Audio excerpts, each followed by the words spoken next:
I can see her lying back in her satin dress, in a room where you do what you don't confess. Sundown, you better take care if I find you've been creeping round my back stairs. Happy Homebrew Wednesday. Let's start off with, this is for you, Wally Feck, from Great Lakes. Love me some Great Lakes Oktoberfest. My favorite Great Lakes beer is Nosferatu, which I believe is an Imperial Red Ale, I want to say. And so I asked my bottle shop today if they would go and get some Nosferatu, and the guy swears that he'll go order some. So start off with the bad news. My Redskins lost to the damn Eagles. So I'll cut right here and put on my latest brew day for this. So this is a, I don't know how this brew day is going yet. So it is Sunday, NFL Sunday kickoff day. So Redskins hosting the Eagles. Let's hope that Kirk Cousins did much better than he did in preseason. But anyway, today I'm smashing pumpkins, literally 3 cans to be exact. So here it is. This is for you, Wally. Mash full of pumpkins. So I'm doing a pumpkin saison for neighborhood block party. I had already done a Munich Helles, and I have that thing sitting over here in lagering. You can see that in there. So that's probably got another, I don't know. Well, the party's on the 1st of October, so it's going to lager until then. I'll probably keg it about a week out.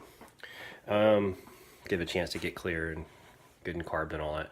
So this pumpkin pumpkin saison, using Belgian 1 White Labs saison. I'm using Styrian Goldings and Fuggles. I normally use Styrian Goldings and East Kent Goldings, but they didn't have any. My homebrew store didn't have any East Kent, so I'm going with Fuggles. Just 2 ounces of hops total. One at 60, a drop at 60. Ounce of Styrian Goldings, a half an ounce of Fuggles at 30, and a 1/4 ounce of Fuggles at 20, and then a 1/4 ounce of Fuggles at 10. 3 cans of pumpkins put in there, and that was what's making this a challenging brew day. So I put a bunch of rice hulls in there, but it's still compacting down on the bottom of the false bottom in my mash tun, and caused me some issues. The problem is I should have just skipped the protein rest, but I did a protein rest at 129, but then I couldn't really get the circulation to work very well going through the, and I have both my new Riptide pumps there, if you can see those guys. So that's cool. I got the old ones all boxed up and ready for Lucky 13. Got to ship those out on Monday, if I can get to it. But anyway, so I started trying to recirculate, and the pumpkin just wasn't cooperating. It just kind of compacted down on the bottom. So then I had to, and I checked the gravity. It was only like 1057 or 1056, something like that, which wasn't near enough for a post mash. First running should, usually you're at least 1080. So anyway, I put some water in there to kind of loosen things up. I stirred the mash bed real well. I took it off, put it back on the original pump, and started running through the herms again. I was able to finally get up to, as you can see here, 153, actually at 154. I had to increase the sparge temp quite a bit to get that temperature. I hope that didn't hurt the proteins as they were going through the line, but hopefully that didn't affect the entire mash. But anyway, we'll see. I'm going to let it go for probably another, 25 minutes till it gets to 1030, and then check the gravity and see where I'm at, and yeah, it should be good. Even if I'm not, I'm adding also some dark Belgian candied sugar. Get a little bit of color in it, and some fermentable sugars in case I don't get all the sugar I need out of the mash and I have to top up with water. So anyway, that's where I am. I'll check in a little bit later. So cheers. Oh, by the way, Hurricane Irma is hitting Florida as we speak. Cheers. Okay, so finish the sparge. Look at that. Look what pumpkin does. That is freaking nasty. Okay, so just about to get to the boil, so I'm about to run and make sure I don't have a boil over. Had to add some DME. It was a rough sparge. Anyway, and the Redskins are about to come on this year. All right, here we go. Got the boil, got the steering goldings in. Everything's looking good. All right, going into the fermenter.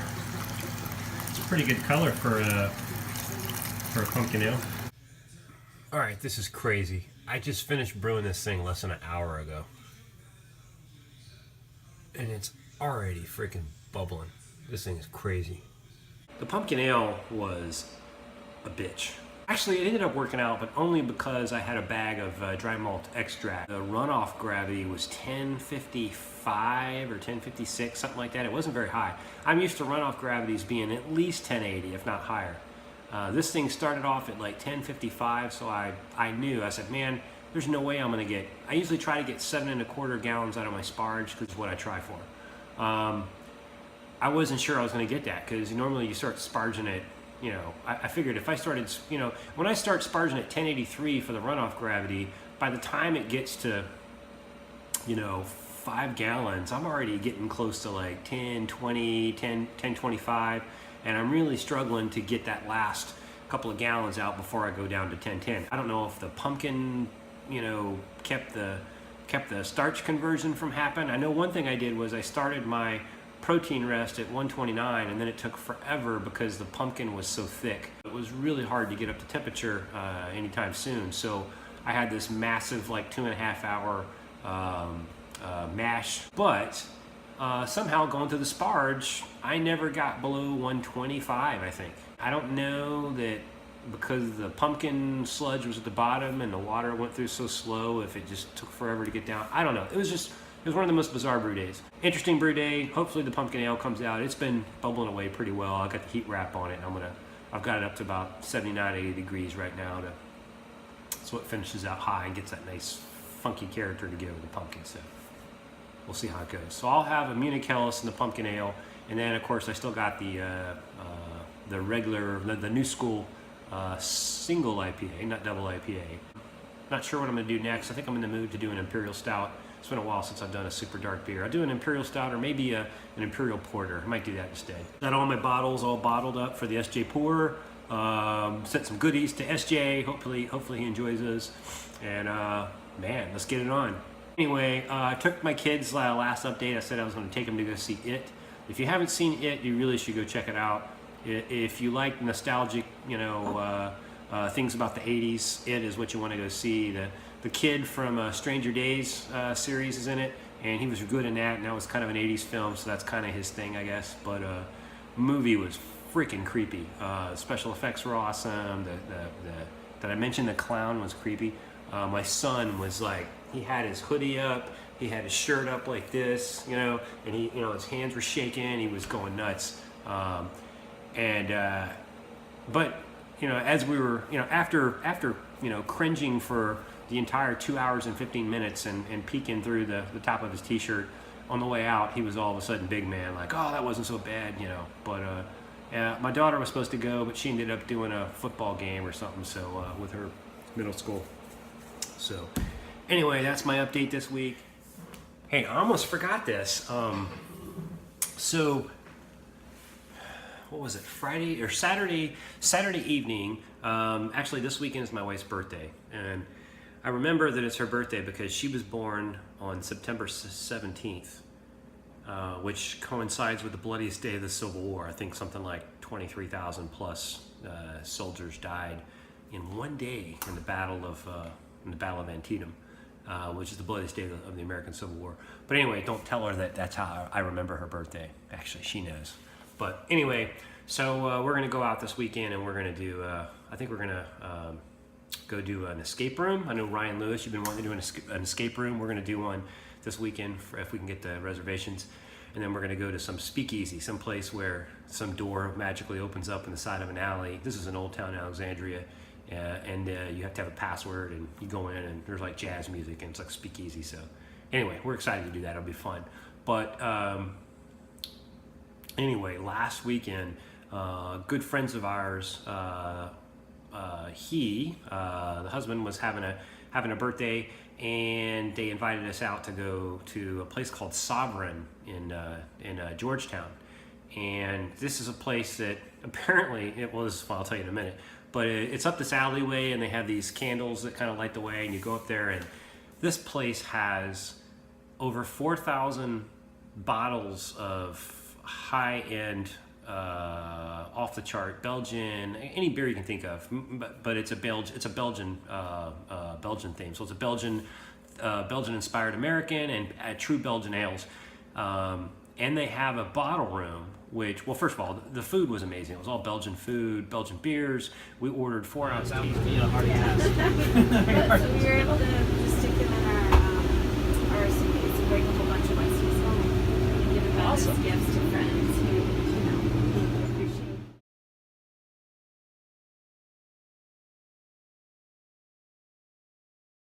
And, you know, we were going around, and you know, the wife, our friend Erin, she is a yoga instructor, and she does this pray, eat yoga.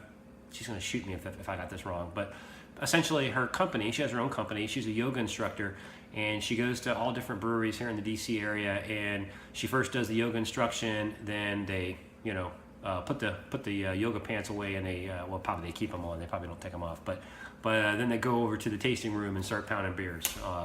So I got to get to one of those. I've been holding off because I got 8 screws in my neck, and I don't know how titanium does with you know, the downward facing dog. But anyway,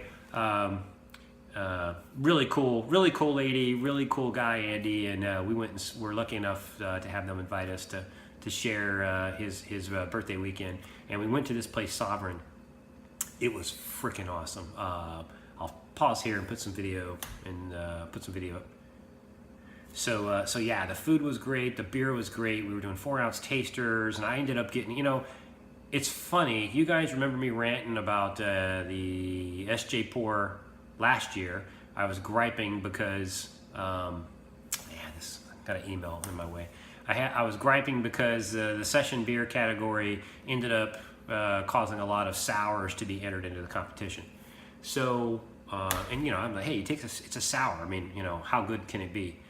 Well, SJ, thank you, but you've got me stuck on sour beers now. So I had a Rodenbach Grand Cru, which kind of opened my eyes to what a sour beer could be. But anyway, long story short, they were all ordering brown ales and hoppy, you know, Brett beers, and I was over on the funky sour side, you know, getting all the sour beers. I had all these sour brown ales and everything else, but everyone thought I was crazy at the table, at my table. It was only 4 of us, but because I was getting all these sour beers. But I'm a sour beer nut now.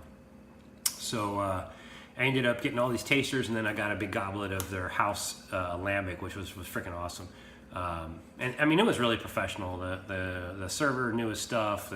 The beer director came out and, you know, gave us the rundown. I was, you know, you can tell you've got a good place when you order all these beers, like multiple beers per person for the tasters, and then they come out and they've got all the beers, you know, ordered right, and they plop them down professionally. Not the guy that you ordered from. The beer director comes out and gives you your beers. Here you go. Here's your so-and-so. That's pretty impressive because they have to write this stuff down and remember it. And I was very impressed with the service. Afterwards, after the dinner, we went upstairs, and they got a bar upstairs with all these Belgian taps. And did I mention they have over 4,000 bottled beers in house, and they have 50 plus Belgian taps? So we went into their bottle room, and here's a picture and some video of their bottle room.